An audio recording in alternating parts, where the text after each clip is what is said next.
இந்திய விண்வெளி ஆராய்ச்சி நிறுவனம் ஐஎஸ்ஆர்ஓவில் பணி. இந்தியன் ஸ்பேஸ் ரிசர்ச் ஆர்கனைசேஷனில் கால்ஃபார் பண்ணியிருக்காங்க. எம்ப்ளாய்மெண்ட் டைப் என்ன அப்படின்னா ரெகுலர் பேசிஸ் அப்படின்னு சொல்லியிருக்காங்க. மொத்தம் எத்தனை போஸ்டிங் கால்ஃபார் பண்ணியிருக்காங்க அப்படின்னா 320 சயின்டிஸ்ட் அல்லது என்ஜினியர் போஸ்டிங் அப்படின்னு சொல்லியிருக்காங்க. பிளேஸ் ஆஃப் போஸ்டிங் எங்கே அப்படின்னா ஆல் ஓவர் இந்தியா அப்படின்னு சொல்லியிருக்காங்க. First scientist and engineering electronics டிபார்ட்மெண்ட்டில் 113 போஸ்டிங்க்கு கால்ஃபார் பண்ணியிருக்காங்க.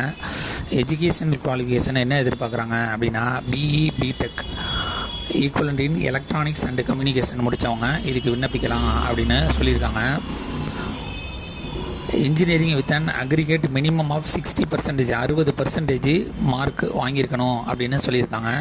சிஜிபிஏ மெத்தடில் படிச்சிருந்தாங்க அப்படின்னா 6.84 அவுட் ஆஃப் 10க்கு வாங்கியிருக்கணும் அப்படின்னு சொல்லியிருக்காங்க. Second scientist engineering mechanical 160 posting call for பண்ணியிருக்காங்க. பிஇ பிடெக் முடித்தவங்க 60% மார்க் வாங்கியிருக்கணும், இல்லைனா சிஜிபிஏல 6.84 வாங்கியிருக்கவங்க இதுக்கு விண்ணப்பிக்கலாம் அப்படின்னு சொல்லியிருக்காங்க. Third scientist engineering computer science BE பிடெக்கில் கம்ப்யூட்டர் சயின்ஸு மேஜராக எடுத்து படித்தவங்க இதுக்கு விண்ணப்பிக்கலாம். 60% மார்க் வாங்கியிருக்கணும், சிஜிபிஏவாக இருந்தால் 6.84 வாங்கியிருக்கணும் அப்படின்னு சொல்லியிருக்காங்க. Fourth electronics physical research laboratory இல்லை போஸ்டிங் 2 போஸ்டிங் கால்ஃபர் பண்ணியிருக்காங்க. பிஇ பிடெக்கில் எலக்ட்ரானிக்ஸ் அண்ட் கம்யூனிகேஷன் இன்ஜினியரிங் முடித்தவங்க இதுக்கு விண்ணப்பிக்கலாம்.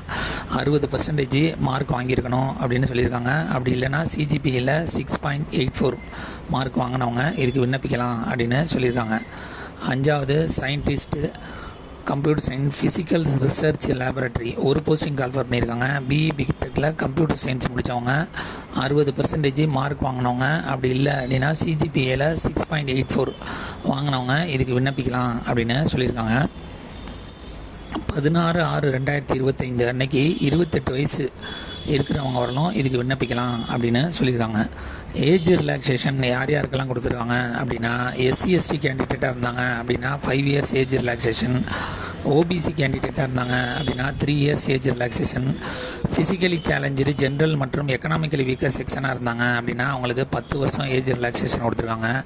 ஃபிசிக்கலி சேலஞ்சு எஸ்சி எஸ்டி கேண்டிடேட்டாக இருந்தாங்க அப்படின்னா அவங்களுக்கு 15 வருஷம் ஏஜ் ரிலாக்ஸேஷன் கொடுத்துருக்காங்க. ஃபிசிக்கலி சேலஞ்சு ஓபிசி கேண்டிடேட்டாக இருந்தாங்க அப்படின்னா அவங்களுக்கு 13 வருஷம் ஏஜ் ரிலாக்ஸேஷன் கொடுத்துருக்காங்க.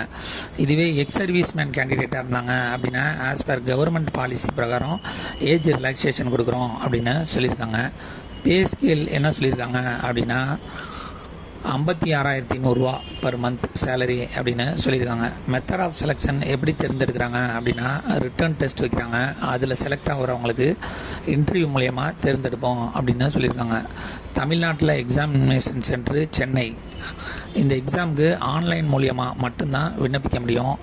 ஆன்லைன் மூலியமாக விண்ணப்பிக்கிறவங்களுக்கு எஸ்சி எஸ்டி எக்ஸ் சர்வீஸ்மேன் கேண்டிடேட்டாக இருந்தாங்க அப்படின்னா 750 ரூபா ஆன்லைன் மூலியமாக பணம் கட்டணும், அது ரீஃபண்டபுள் அப்படின்னு சொல்லியிருக்காங்க.